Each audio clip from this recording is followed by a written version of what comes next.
दोस्तों welcome back to my channel. अगर आपने अभी तक मेरे चैनल को सब्सक्राइब नहीं किया है तो जल्दी से मेरे चैनल को सब्सक्राइब कर दें। इस पार्ट की शुरुआत में फायन जुनी को शामी से माफी मांगने के लिए कह रहा होता है। जुनी कहता है कि मैं भला तुम्हारी बात क्यों मानूं। रोशी भी उसको कहता है कि तुम्हें लीडर की बात माननी होगी, लेकिन जुनी माफी मांगने के लिए तैयार नहीं होता तो रोशी जबरदस्ती शामी के सामने जुनी का सर नीचे करता है। शामी भी बहुत गुस्सा हो गई होती है, कहती है कि अब मैं पर्सनली ये चैलेंज एक्सेप्ट करती हूँ। इस मंथली टेस्ट में मैं तुमसे नहीं हारूंगी। अब फायन शामी के लिए चिकन लेकर आता है। फायन शामी से पूछता है कि तुम्हारा ये निकनेम क्यों रखा गया था। शामी कहती है कि मेरे पेरेंट्स काम की वजह से बिजी रहा करते थे और मेरे ग्रैंड पेरेंट्स मुझे गाइड नहीं कर सकते थे। मैं खुद भी पढ़ाई में इतनी अच्छी नहीं थी, इसीलिए जूनियर स्कूल में मेरे ग्रेड्स कभी भी अच्छे नहीं रहे। इसी वजह से सबने मेरा नाम ये रख दिया। मुझे स्कूल में इस नाम से बहुत बुली किया जाता था। यहाँ पर एडमिशन होने के बाद मुझे लगा कि फाइनली इस निकनेम से मैंने अपना पीछा छुड़वा लिया है, लेकिन ऐसा नहीं हुआ। फायन कहता है कि तुम इस तरह से मत सोचो। क्लास में बहुत सारे लोग तुम्हें पसंद करते हैं, सिर्फ कुछ ही स्टूडेंट्स तुम्हें इस निकनेम से बुला रहे थे। मैं, रोशी, वांग शाओ और लेन तुम्हें बहुत पसंद करते हैं और हम नहीं चाहते कि कोई तुम्हें दुखी करे।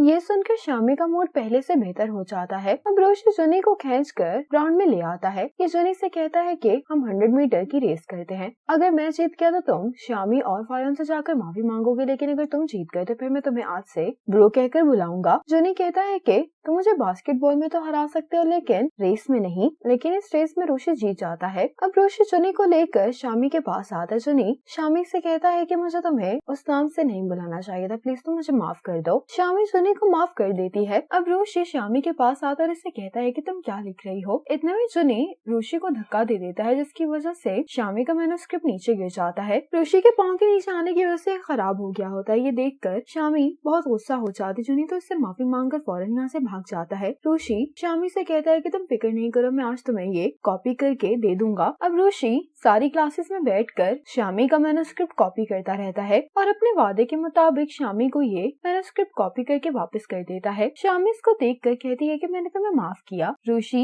ये सुनकर बहुत खुश होता है। रोशी ने शामी को इस कंपटीशन के लिए बेस्ट ऑफ लक कहा होता है। ये देखकर शामी को अच्छा लगता है। रोशी इसको ड्राइंग बनाकर कहता है कि फर्स्ट प्राइज तुम्हें ही मिलेगा। ये देखकर शामी हंसे जा रही होती है। अब वीकेंड पर सभी स्टूडेंट्स अपने घर जा रहे होते हैं। लिन शामी से कहती है कि अगर तुम भी चली जाओगी तो मैं बहुत अकेली हो जाऊंगी। शामी कहती है कि क्या तुम्हारा घर बहुत दूर है। तो लिन कहती है कि नहीं, मेरे पेरेंट्स बीजिंग में हैं, इसलिए अगर मैं घर चली भी जाऊंगी तो मुझे अकेले रहना पड़ेगा। शामी कहती है कि अगर ऐसी बात है तो तुम फिर मेरे साथ मेरे घर पर आ सकती हो, लेकिन लिन इसके लिए नहीं मानती। शामी इसको बाय बोलकर यहाँ से चली जाती है। ऋषि शामी से कहता है कि तुम पोस्ट ऑफिस जा रही हो ना। शामी कहती है कि हाँ। ऋषि कहता है कि फिर मैं तुम्हें छोड़ देता हूँ। शामी कहती है कि ठीक है। अब ऋषि शामी को साइकिल पर पोस्ट ऑफिस ले जाता है। शामी पोस्ट करने के बाद प्रे कर रही होती है। ऋषि अब शामी से कहता है कि तुम मूव नहीं करना। शामी इसको कहती है कि तुम कर क्या रहे हो। ऋषि कहता है कि मैं अपना लक तुम्हें दे रहा हूँ, मैं हमेशा से लकी रहा हूँ तो तुम्हें फिक्र करने की जरूरत नहीं है, फर्स्ट प्राइज तुम्हें ही मिलेगा। शामी इसके लिए ऋषि को थैंक्स बोलती है। वापस जाते हुए ऋषि शामी से कहता है कि तुम्हें स्टोरीज लिखना अच्छा लगता है तो क्या तुम फ्यूचर में राइटर बनोगी। शामी कहती है कि हाँ। ऋषि कहता है कि तुम मुझसे तो बेहतर हो, मुझे तो ये भी नहीं मालूम कि मुझे क्या करना है। शामी कहती है कि तुम ऐसा क्यों कह रहे हो, तुम तो हर चीज में इतने अच्छे हो। ऋषि कहता है कि पढ़ना मेरी ड्यूटी है और बास्केटबॉल खेलना मेरी हॉबी है, इसलिए मैं लाइफ में क्या करूँगा उससे पहले मुझे अपना ड्रीम तलाश करना होगा और इस एस्पेक्ट में तुम मुझसे बेहतर हो। ये सुनकर शामी को अच्छा लगता है। अब शामी की बस आ चुकी होती है तो ये ऋषि को बाय करके चली जाती है। ऋषि शामी की बस की फोटो खींच लेता है। वापस घर आने के बाद ऋषि शामी का सोशल मीडिया अकाउंट ढूंढकर शामी की फोटोज देखने लगता है। आज शामी की क्लास को इनके मिड टर्म का सिलेबस मिल जाता है। शामी सिलेबस देखकर परेशान होती है कि ये सिलेबस कैसे कवर करेगी। तो फायन शामी से कहता है कि मैं पढ़ाई में तुम्हारी मदद कर सकता हूँ। ये सुनकर शामी बहुत खुश हो जाती। फायन कहता है कि ये हमारा सीक्रेट ऑपरेशन है। ऋषि पीछे बैठा ये समझने की कोशिश कर रहा होता है कि आखिर ये दोनों किस बारे में बात कर रहे हैं। अब क्लास खत्म होते ही फायन और शामी जब जा रहे होते हैं तो ऋषि इनका पीछा करता है, लेकिन जब ऋषि को कुछ मालूम नहीं होता तो ये शामी के पीछे वाले क्लासमेट से पूछता है कि क्या तुम्हें मालूम है कि शामी और फायन आज किस बारे में बात कर रहे थे। ये ऋषि को बताता है कि फायन ये कह रहा था कि स्कूल के बाद वो शामी को पढ़ाएगा। यही बात बाकी क्लास में भी फैल गई होती है। ऋषि इन सबसे कहता है कि तुम सब लोग यहाँ पर क्या कर रहे हो। तो ये सब कहते हैं कि हम भी ये जानना चाहते हैं कि फायन आखिर कैसे पढ़ता है। ऋषि कहते हैं कि ठीक है फिर हम साथ में चलते हैं। फायन शामी को एक पुरानी आर्ट क्लास में लेकर आ जाता है। शामी से पूछते कि तुम्हें इतनी अच्छी जगह के बारे में कैसे मालूम हुआ। तो फायन इसको बताता है कि ये जगह मैंने ऋषि के साथ ढूंढी ढूंढी थी, ये मेरी और रुशि की सीक्रेट बेस है। इतने में ही रुशि बाकी क्लासमेट्स के साथ यहाँ पर आ जाता है। शामी इनसे पूछती है कि तुम लोग यहाँ पर क्या कर रहे हो, तो रुशि कहता है कि हम भी यहाँ पर पढ़ने के लिए आए हैं। फायन कहता है कि अब तुम लोग यहाँ पर आ ही गए तो फिर हम सब लोग मिलकर पढ़ते हैं। ये सुनकर सब बहुत खुश हो जाते हैं। अब ये सब लोग यहाँ पर पढ़ना शुरू कर देते हैं। शामी को जब भी कोई प्रॉब्लम आ रही होती है तो रुशि फायन को शामी की मदद करने ही नहीं दे रहा होता और खुद पहले जाकर शामी की मदद करने लगता है। रुशि शामी से कहता है कि तुम्हारा मैथ्स इतना भी बुरा नहीं है, तो शामी कहती है कि मुझे ये कहना पड़ेगा कि तुम बहुत अच्छे से पढ़ाते हो। ये देखकर फायन को अच्छा नहीं लग रहा होता। आज इनका मिड टर्म एग्जाम होता है। जुनी से उसका फ्रेंड कहता है कि तुम प्लीज थोड़ी सी मेरी मदद कर दो। जुनी पेपर पर आंसर्स लिखकर उसकी तरफ फेंकता है, लेकिन गलती से ये पर्ची शामी के डेस्क पर आकर गिर जाती है। टीचर इससे इसका पेपर छीन लेते हैं और कहते हैं कि अब हम ऑफिस में ही बात करेंगे। अब ऑफिस में आकर शामी टीचर को बताती है कि मैंने एग्जाम के लिए बहुत तैयारी की है और फायन मुझे स्कूल के बाद पढ़ाता भी रहा है। ये टीचर से कहती है कि अगर मैं ये क्वेश्चंस आपको सॉल्व करके दिखा दूं तब तो आपको मेरी बात पे यकीन आ जाएगा ना। टीचर इसके लिए मान जाते हैं। ये शामी को एक हार्ड क्वेश्चन सॉल्व करने के लिए देते हैं। रुशि को मालूम हो जाता है कि गलती जुनी और उसके दोस्त की है। अब फायन टीचर के पास एक पेपर लेकर आता और उनसे कहता है कि मैं ये बात साबित कर सकता हूँ कि शामी ने चीटिंग नहीं की। अगर उसने चीटिंग की होती तो वो कभी भी कंप्लीट सोल्यूशन नहीं लिखती। टीचर कहते हैं कि ये बात सही है, लेकिन शामी को ये क्वेश्चन सॉल्व करना ही होगा। फायन कहता है लेकिन ये तो बहुत हार्ड क्वेश्चन है। टीचर कहते हैं कि अगर ऐसा है तो फिर तुम शामी को थोड़ा सा हिंट दे सकते हो। फायन के हिंट देने की वजह से शामी ये क्वेश्चन सॉल्व कर लेती है। साथ ही रुशि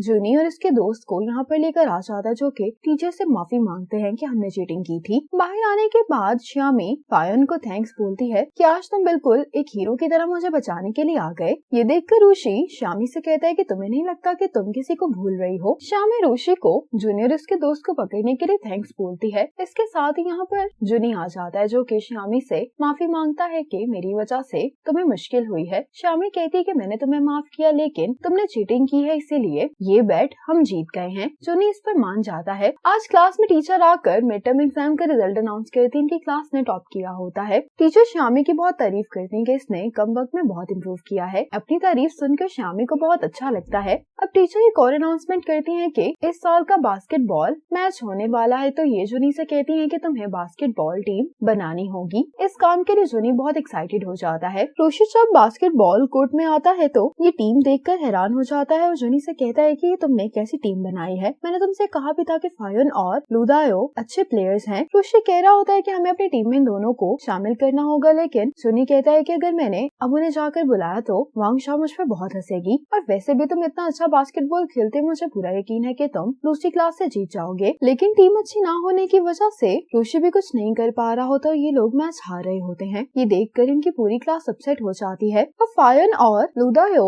दो प्लेयर्स को मना रहे होते हैं कि हम तुम्हारी जगह ले लेते हैं, लेकिन ये अपना यूनिफॉर्म इन दोनों को देने को तैयार ही नहीं होते। रुशि को खेलते हुए चोट लग जाती है। शामी जल्दी से रुशि के पास आती है। टीचर रुशि से आकर पूछते हैं कि क्या तुम अभी खेल सकते हो। रुशि कहता है कि हाँ मैं खेल सकता हूँ, लेकिन शामी कहती है कि तुम्हें चोट लगी है, तुम्हें पहले जाकर डॉक्टर को दिखाना चाहिए। फायन कहता है कि इसको मनाने का कोई फायदा नहीं है, बास्केटबॉल को लेकर ये बहुत जिद्दी है। अब फायन भी टीम ज्वाइन कर लेता है और इनका मैच फिर से स्टार्ट हो जाता है। अब रुशि की टीम ये गेम जीत जाती है। सारी क्लास रुशि के इर्द गिर्द जमा हो जाती है। शामी को ये देखकर अच्छा नहीं लगता कि रुशि ने एक बार बेस की तरफ नहीं देखा, इसलिए यहाँ से चली जाती है और रुशि यहाँ पर शामी को ही ढूंढ रहा होता है। जब ये सब लोग रुशि को बाहर लेकर आते हैं तो शामी इन सब के लिए आइसक्रीम लेकर यहाँ पर आ जाती है। शामी रुशि से कहती है कि तुम्हें डॉक्टर के पास चले जाना चाहिए, वरना तुम कल का मैच नहीं खेल पाओगे। ये सुनकर रुशि शामी से कहता है कि तुम्हारी खातिर मैं कल का मैच जरूर जीतूंगा। अब इतने में यहाँ पर लेना आ जाती है। शामी लन को आइसक्रीम देती हुई कहती है कि मैं अपने डोम जा रही हूँ। शामी फिर से रुशि के पास आते तो रुशि कहता है कि तुम यहाँ पर क्या कर रही हो। शामी कहती है कि मैं तुम्हें बैंडेज देने के लिए आई थी। ये देखकर रुशि को बहुत अच्छा लगता है। कहता है कि तुम इतनी जल्दी में मेरे लिए ये लेने के लिए गई थी। शामी कहती है कि हाँ, किसी और को भी चोट लग सकती थी, मैं पूरी बास्केटबॉल टीम के लिए लेकर आई थी। रुशि कहता है कि बाकी प्लेयर्स के साथ मैं कैसे डिवाइड करूंगा। शामी कहती है कि मेरे पास मेडिसिन बॉक्स में सिर्फ यही था। शामी कहती है कि अगर तुम्हें नहीं चाहिए तो तुम वापस कर सकते हो। रुशि कहता है कि ऐसी बात नहीं है, मैं इस्तेमाल कर लूंगा। ये सुनकर शामी यहाँ से जाने लगती है तो रुशि शामी को बैंडेजेस के लिए थैंक्स बोलता है। रुशि से चला नहीं जा रहा होता तो शामी रुशि को क्लास के लिए लेकर चली जाती है। अपनी टीम को चेयर करने के लिए वांग शाह ने सबके साथ मिलकर एक डांस प्रिपेयर किया होता है। इनका डांस देखकर सारी टीम काफी सरप्राइज होती है। कुछ देर बाद यहाँ पर चिनजियांग आकर इनके डांस की बुराई करने लगता है। ये देखकर शामी को बहुत गुस्सा आता है। ये चिनजियांग से कहती है कि अगर तुम देखना नहीं चाहते तो फिर तुम अपनी आंखें ढूंढने डोनेट कर दो। चिनसियांग शामी के सर पर मारने वाला होता है, लेकिन रोशी इसको रोक देता है और कहता है कि मुझसे बात करो। रोशी कहता है कि अगर मुकाबला करना है तो गेम में मेरा मुकाबला करो। तो चिनसियांग कहता है कि देखना मैं तुम्हें हरा दूंगा। अब मैच के दौरान रोशी जीत रहा होता है तो चिनसियांग को ये देखकर गुस्सा आ रहा होता है। ये जानबूझकर गेम के दौरान रोशी को धक्का दे देता है। शामी इसके पास आके कहती है कि तुमने जानबूझकर उसको धक्का दिया है। चिनसियांग कहता है कि गेम में एक दूसरे से टकराना नॉर्मल बात है। शामी कहती है कि मैंने खुद देखा है कि तुमने जानबूझकर उसको नीचे गिराया है। शामी चिनसियांग से कहती है कि तुम्हें रोशी से माफी मांगनी होगी। चिनसियांग कहता है कि क्या तुम्हारे पास कोई सबूत है। यूहान इसको वीडियो दिखाती है कि मेरी वीडियो में सब कुछ रिकॉर्ड हो गया है। शामी इसको वीडियो दिखाकर माफी मांगने के लिए कह रही होती है। ये देखकर चिनसियांग को गुस्सा आ जाता है। ये फोन खींचकर शामी को ही पीछे धक्का दे देता है। अब रोशी तो बहुत ही गुस्सा हो गया होता है। इसके और चिनसियांग के दरमियान झगड़ा शुरू ही होने वाला होता है कि यहाँ पर टीचर आ जाते हैं। टीचर ने भी देख लिया होता है कि चिनसियांग ने जानबूझकर रोशी को धक्का दिया है, तो ये चिनसियांग को पनिशमेंट के तौर पर 1 महीने के लिए पूरा बास्केटबॉल कोर्ट साफ करने की ड्यूटी दे देते हैं। अब गेम फिर से स्टार्ट होने वाली होती है। रोशी को शामी के लिए बुरा लग रहा होता है तो शामी कहती है कि तुम फिक्र नहीं करो, मैं बिल्कुल ठीक हूँ। इसी मोमेंट पर ये एपिसोड खत्म हो जाती है।